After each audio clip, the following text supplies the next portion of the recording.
All right, hello everyone. We are back on the 19th hole. It's been a while since we brought any content to you, but we're trying to get back in the flow of things for 2019. Now with big tournaments coming up soon, we're excited. Vin, I'm sure you're excited. Is there a major tournament that you're looking forward to most this year? That's a good question. Major tournament. I mean, you got to be the first one with the Masters. Okay, A couple yeah, I months think away. I think that's a pretty obvious one, right? Yeah, it gets you right into the groove of the year Yeah. once Well, the that Masters hits. And I mean, we have AAF to watch, but that's Yeah, that's that's more fun, I would say, when that time of year comes around, when major season comes yeah. around. So Major Sunday on the Masters. that's what I'm saying. So The so Masters. yeah, so we're trying to get back in the flow of things. Speaking of the Masters, by the way, we play in a one and done competition with us two and two of our friends. Vin's team is called Putt for the Masters. Putt for the Um, Masters. I am winning, I think, overall right now, right? Yeah.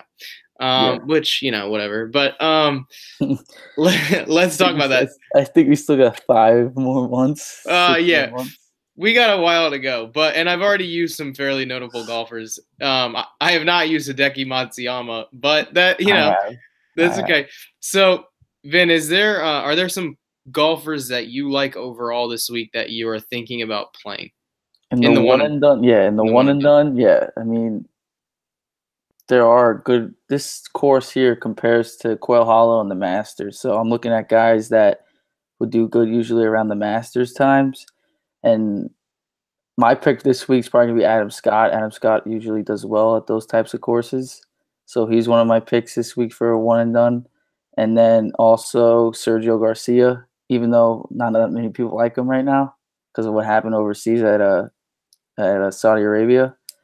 Uh, he could do good potentially this week. He does good, do good at the Masters, Augusta, and he should be one of the one and done picks as well. Um, I am having a hard time with this already. Also because a lot of these lower price guys, I feel like I've already used. And honestly, the positive side of that is I've continually used them in DraftKings and they've done fairly well for me. The negative side of that is that once you use them in the one and done, they're done. So like I can't use Luke List Yeah, anymore.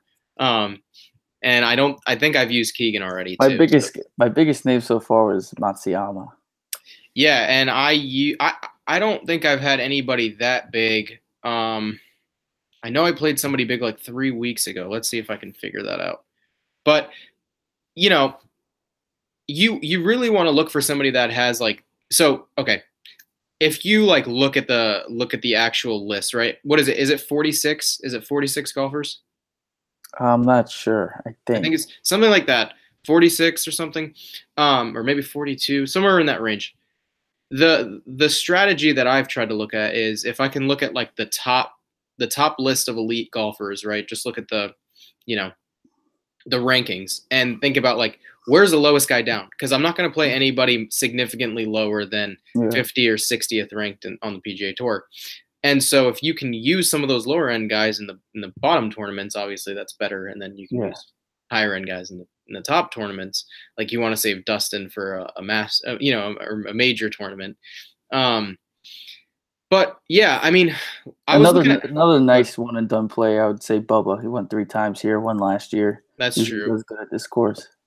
Yeah, I mean, in terms of course history, Bubba would be And you compare it to Augusta, Bubba won the or just Masters tournament history before. in general. So yeah, Yeah. Well, and I was looking at Rafa Cabrera Bello. I don't know if I'll stick with that, but I like the odds on him relative he's been to in good form. yeah, and I mean he's got really good Vegas odds this week. So Yeah, maybe he does. I'm not saying he's gonna win the tournament, but get me a few points, I wouldn't go crazy like top guys this week for a one and done because I mean even though it's a great field, I think there's still tournaments because this tournament I wouldn't say a top guy could win it. Usually this type of tournaments like a Bubba won it last year. Can say he's a top guy, but he's up there. But like I Yeah, wouldn't spend it on Dustin or Justin Thomas or Rory. Not yet. I would also just say just in terms of like using those guys doesn't seem like this doesn't seem like the time to do that. Yeah, You have time to do that later on in yeah. the year. Like this is not really the tournament where I would do it. But you know, Yeah. it like you mentioned, there's a great field this week. Dustin's in the field, Justin Yep. Thomas, Rory, Rahm, pretty much everybody. Yeah. Phil, You even got the Tiger.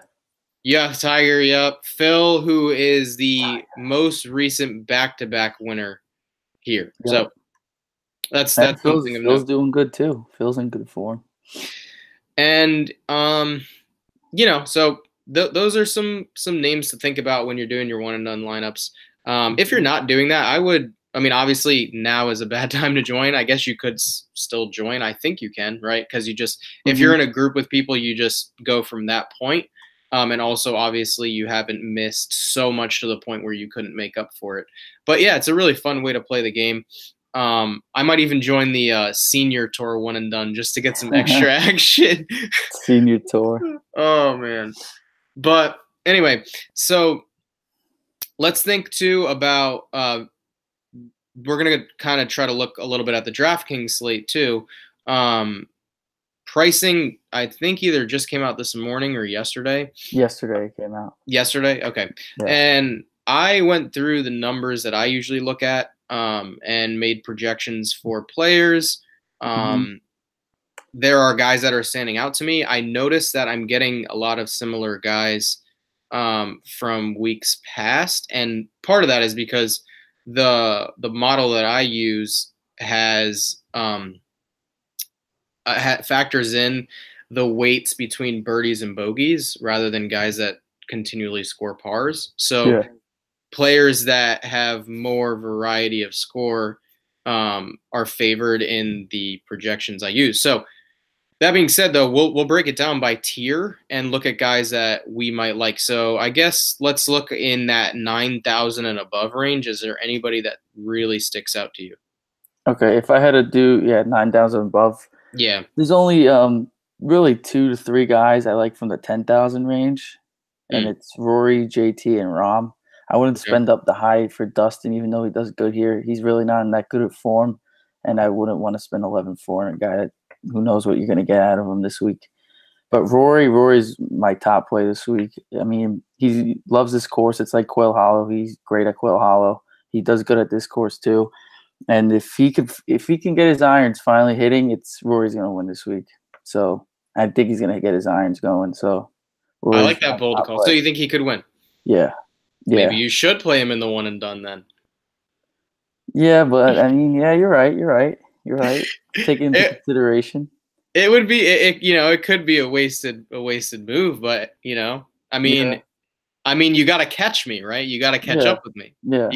You're right. When you're leading the pack, some other guys have to take risks. I got to make that next step. Right. Yeah. And know what? Like for me, I'm leading the pack. So I can be a little bit more cautious. But I think I might be in third or second. I think Deeper might be in second because he had Strowman this week. Strowman did pretty good. I think I came in second this last week. So, but first overall. First. Yeah. Yeah. I like Justin Thomas. Yep. He's one of my 3. Yep. Yeah, he's got great odds. It looks like implied percentages is pretty high in terms of his win probability, which is really nice for me because if I were to choose someone in that top range, I'd want them to have a significant chance of winning. I don't think I'm going to play Rory, but I understand, the interest. That I also I hate. So there obviously it's hard not to like Phil just with course history, but it's hard to pay that significant of a price for him. So I'm like, maybe he's a better play in a situation like the one and done than he is in DraftKings. Also, he's not in the way I look at the scoring in my model. He doesn't really. He's not a huge. Yeah, a couple other 9,000 tier I like is Bubba, Phil, like you said, Xander Schauffele, and Matsuyama. Okay, yeah, I think Matsuyama's not bad. I always like this guy, but I like Finau. I do like Finau. Yeah. You're gonna get the ownership with him, like always. Yeah, that's the problem. I know. I hate when I'm like playing in a double up or something, and Finau is at like 48%, and you're just like, okay, well, Yeah. that was great. So maybe not the best play in a GPP style. It's a weird thing with lefties though. Lefties love this course. That's why like Bubba always excels here, Phil, and then Mike Weir also won 2 times here, another lefty. So is he in the field? I'm not sure, but there is another lefty I like, Scott Langley. Okay, what is his price? He's in the 6,000 tier. I believe he's 6'3". All right, so why don't we jump? Let's do that. Why don't we? So we did all the high guys. Let's jump down all the way to the bottom. And you said he is 6'3"? I'm pretty sure. I'm just double checking. Now that is a good take, Vin. That's a good take. I like that. I like that. Lefty, yeah. I like that. He's 6'6". My bad, 6'6". I knew he was in the 6,000s. 6'6". Okay. 6'6".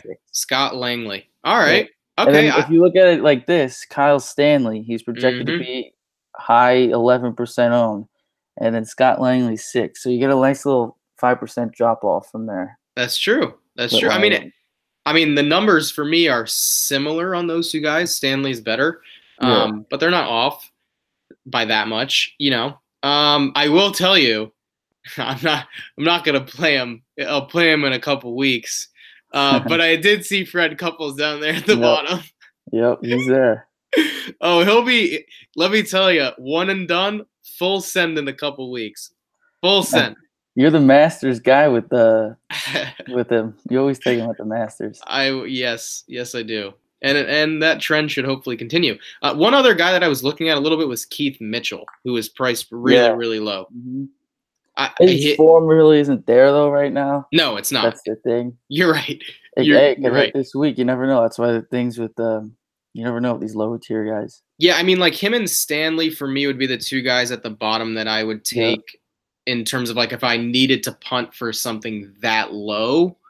I never hate taking Nick Taylor either, and he's 6'7". I don't feel confident. Another about little that. Popular play. I don't know. He could be skyrocket high, but he could be high 8s, 9s. Is Sam Ryder. Yeah. He's been a cut maker recently, so if you want him to make the cut, hey, he's just cheap. So yeah, and I think one guy I was looking at in that range too.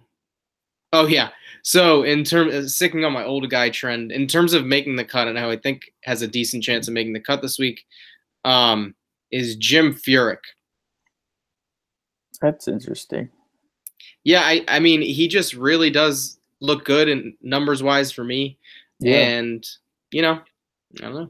That's one other guy. I mean, you have to make the cut, it's a success. That's exactly right. Yeah, it's not a guy that I think is going to, finish top 20 or something like that, or top 10. But, for me, because I play so many, like, head-to-heads and 50-50s, I'm, like, desperately trying to get 6 guys or 5 guys that make the cut. Because like if you have 6 guys that make the cut in a GPP, you're in really great shape. If you have 6 guys that make the cut, I wasn't a couple weeks ago. That's true.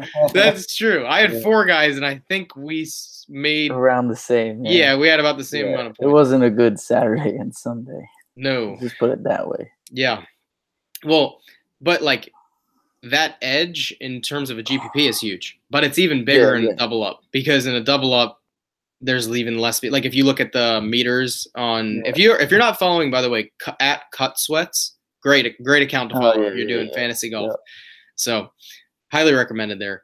But yeah, it is a huge advantage. So I try to do my best to find players that I think are going to make the cut, and Furyk is on that marker for a guy it's below 7,000. Is there anybody? Let's move back up below that 9K. Anybody in the 8K because I was telling you about my lineup a little earlier, and then I realized how high the percents just jumped. But my 4 top guys were in this range. It was Leishman, Fleetwood, Scott, and Sergio. I like all 4 of them this week. So I know you said Sergio because of the and he's gonna be very low owned because people just don't like him right now because of the whole situation when he had a tantrum overseas. But wait, so talk about that. I didn't see that. What happened with that? Yeah, he got disqualified from the tournament he was in. He had he ruined the green, and he had to do a fit on the green on the sand trap. I did not see that. Wow. Yeah. so he got What? disqualified. Where was that? It was on the Euro Tour. Yeah, Dang. Okay. yeah. Now he's over here. Well, hopefully he can channel that into some better Yeah, play this week. he actually just apologized today. So Oh, he did. or Okay. yesterday. Yeah, That's yesterday. good. That's good. But how about Kuchar? How about Kuchar? Kuchar this week, I mean, yeah, he's been making cuts. If you want to make a cut, he's 8.5. So, I mean, but this course, you never really know with him. Mm-hmm. He could sneak up, get a T11, T10, whatever, top 10. Yeah. You never know with Kuchar. He could also shoot 4 over. He could, yeah. I mean, he's been pretty good this year so far. So He actually does have a price drop from what he's been. Yeah, I mean, and yeah, I get that it's a strong field, but that doesn't mean that he's going to play bad golf. You know what I mean? Yeah. I mean, at that price, I like him. You're right though.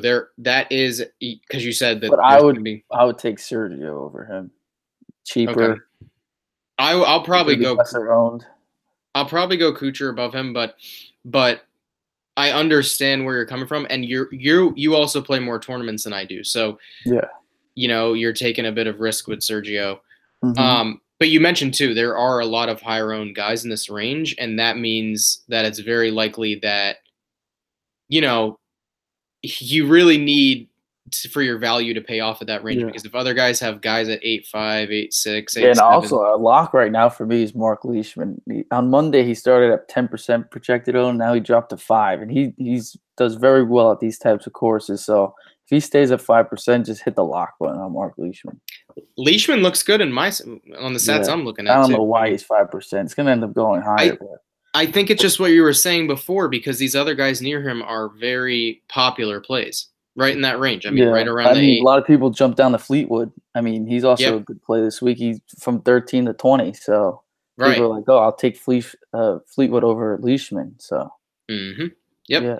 So that's going to be what happens. I mean, and that's the type of play, And you even got Paul Casey, who had a great week last week, $100 cheaper. That's true. So. I mean, the thing is, like, when you're doing these pivot plays, like a lot of times I think that people are very contrarian. Like they're like, okay, I need to be super contrarian. So they play all these random dudes that like don't have value. But really, I think what being contrarian about is like having a good bit of players that you feel pretty confident in doing well, and then having an additional player or two who are in like a range where other players are going to have high ownership, but maybe they're maybe they're a small bit of price difference, and they have much lower ownership, but they can still produce either the same or better. So that is an interesting type of play. He rates out good for me. Yeah. He's gonna, like you said, have lower ownership than guys in that range, and if he finishes better than them, that's significant edge on other players. So good take there. Exactly. I like that. So you're hitting the lock button on Leishman. All right. How about in the 7K range? Is there somebody you like there? Yeah, there's a couple. Hadwin usually does great around this course. His ownership skyrocketed at 21%, so a lot of people agree with that. He's, I believe, 3 top 10 so far, and I believe he only missed 1 cut. So Hadwin's in good form right now, and he got him at a cheap price at 7.8. So he's a good play this week. Kokrak, your boy Kokrak. I know, yeah. I was about to talk about him. Yep, I like him this week. He has been playing good golf. He has really been playing good golf. Very good form. And he does good at this course. So I think he has a T20 in his last 3 events. I'm pretty sure. Yeah, he's been doing very well. Very well. So under 8K for Kokrak this week, I like that. I do like that a lot. I don't know if I can say he's my favorite player in that range, but I do like him a lot. And a lot of people are going to go to Hadwin though, to $200 more. Yeah. Oh, no doubt. Better. I mean, he does better. Is there other? I always seem to like Luke List, but that guy burns me all the time. Sung Kang this week I like too. Sung Kang. All right. That's a risky move. He's in good form. Did well last couple of weeks. Okay. I mean, it's obviously you never know what's gonna happen with him, Sung Kang. I took him one time on the 18th hole. He totally blew up and missed the cut. All he had to do was par. Oh man, he missed the cut up. I think that has happened to me. I feel like that the last hole or two. You can get a terrible Sung Kang, like almost last sometimes. Like, you never know with him, but I like him this week. I like him this week. I And always go yeah, ahead. go ahead. Go ahead. No, one guy that I always like is Keegan, and I mentioned I him was on the just gonna one and say done. that Keegan. 7-3 is a great. Yeah, but he just has to get the putter going. That's the problem right now with him. I think it. This is early still. We still have a day and a half, Yeah, yeah, but yeah, I think I may go Keegan and Furyk and then work my way from there. Like that, those be the two guys. I mean, yeah. I was That's talking about a solid. lot about Furyk. Play those two guys and then see what. Like I don't know that I under like those guys that we were talking about at the bottom. Fine plays for Mhm. GPPs Yep. in cash games. I feel compelled to get less risky guys, which is obviously the strategy. Yeah. Yep. So not that Furyk's not risky, but I feel like especially it seems likely I'm going to wind up playing JT and probably one of those guys in the high 8K range. And then, Yeah. And to work your way back down. yeah. So, I'm going to need somebody low who has a chance to You make the could cut. probably fit Kokrak or Hadwin in that. Right. And that would be a good move too. Yep. I like Kokrak better, but Yeah. I see a reason for playing both guys. So Yeah. Is there anybody else that you like maybe a little bit lower down Yeah, or in the 7-3 range, Ryan Moore. He hasn't been the Ryan greatest Moore? this year, but Mm-hmm. he usually does well here. He made a couple cuts, can find himself back to regular form, and he should be very low owned, like less than 3%. That would be an interesting contrarian move too, because like we Yeah. just talked about Keegan and a couple of And other guys in the it's a 7K. very nice pivot off Keegan, who's right now Right. around 9%. Yep, exactly. And that, so not a bad move there if you want to go that way. Yeah. Any hot takes for this week? Any guys that like if you had to give me a guess, maybe give me 3 players. I know you don't want to tell me your one and done pick, and I know you mentioned you don't have it yet either, so that's cool. Are there like maybe a couple guys you're narrowing it down to, and do you have any bold predictions for this week? My one and done's probably down to Adam Scott and Rory. I mean, probably leaning towards a little more towards Adam Scott. But I would love to see you use Rory. That would be fun. Maybe when he's in a little better form, but I'm considering it. Maybe who knows what's gonna come Thursday morning. But my bold prediction is Tiger misses the cut. Okay, I like that. Yeah. Okay. By a good amount. You know what? By a good. So what do you think? By 2 strokes, 3 strokes? Yeah, I'd say 3 strokes. He misses the cut. 3 strokes. 3 strokes. Yep. Oof. Okay. The weather's right. gonna be bad. I mean, it could be a high cut this week too. That's the thing, but I'm sticking to it. I don't know if this is bold, but I liked what I heard. So I don't know if this should even be my prediction, but I would love to hear a prediction. Or I think it'd be a bold or fun prediction to see or bet, or maybe not bet, but that one of the 3 lefties that you mentioned wins. That's a fun prediction. That'd be an interesting thing to track. Prediction. Yep. I'm not 100% sure if Mike Weir's in it though, but he has. No. I'm talking about Langley. Oh, Langley. Oh, yeah. Yeah. Bubba Filler. Yeah. That'd be an interesting one to track. There. I think you should we should think about that throughout the whole week. Like, how good do the lefties do, especially compared to how well they normally do? That'll be interesting to watch. Because the thing is, though, some of the lefties who are in terrible form, whenever they come here, get right back into form and do good the next couple of weeks. So that's definitely something we need to monitor throughout the week. Yeah. I don't know if another lefty's Brian Harman, but I don't think he's in it this week. No. Yeah, I don't think I saw him. No, he's not. My bold prediction, I'm gonna say Rafa Cabrera Bello finishes in the top 10. That's a nice bold prediction there. Yeah. Well, is there anything else on this week that you wanted to mention? I know we like I said, we are hoping to continue to do this for every tournament. Yeah. Would you finish? Yeah. Well, I'm just we're hoping to do this for every tournament. give you guys just some insight, and also it's just fun for us to discuss the golf tournaments that are coming up. Vin, what was it that you wanted to mention? Yeah, just to go through a couple of key stats. Yeah. I have a couple. Usually I do 3, but this time it's 5. It's driving distance, approach, greens in regulation, scrambling, and par 4s gained from 450 yards to 500. Oh, so look, okay, so stats to look at. I also was looking at shots. Which shots gained did you say? Shots gained from 450 to 500 yards. Okay. I was going to say good stretch. There's a good stretch of long par 4s. Okay. I'm going to look at shots gained. I do the shots gained ball striking stat, so I'll probably be looking at another good one. I just didn't want to put a lot in there. Yeah. And then birdie or bogey, which I always look at. So the weather this week's going to be a big factor, though, I think, especially if they play multiple rounds on Saturday and Sunday. Mm-hmm. Yeah, you mentioned that. So what did you see on the weather? It's 100% on Thursday, and it's more towards 80 to 90 on Friday. I'm wondering, did you see anything about the times, like when they said that? They're saying the afternoon guys could have an advantage if there is a delay, because then they will get the better of the time. So anybody afternoon. So I know some people like weather stack on day one. Like they're like, so if anybody afternoon stacks on day one, they may be sitting there after the day one and being like, wow, I'm going to, 0 points. Yeah. For a long time. And then, but then they may play and be like, okay, I'm looking good. You know, maybe that changes the next day though. But the other thing with the weather though is it could cause some withdrawals. So some people like, screw it, I'm out of here. Mm-hmm. That's what happened last week. All those withdrawals was supposedly because of the weather. That's a good, interesting point. Especially, so like, are you saying too, especially if there is some sort of, larger tie?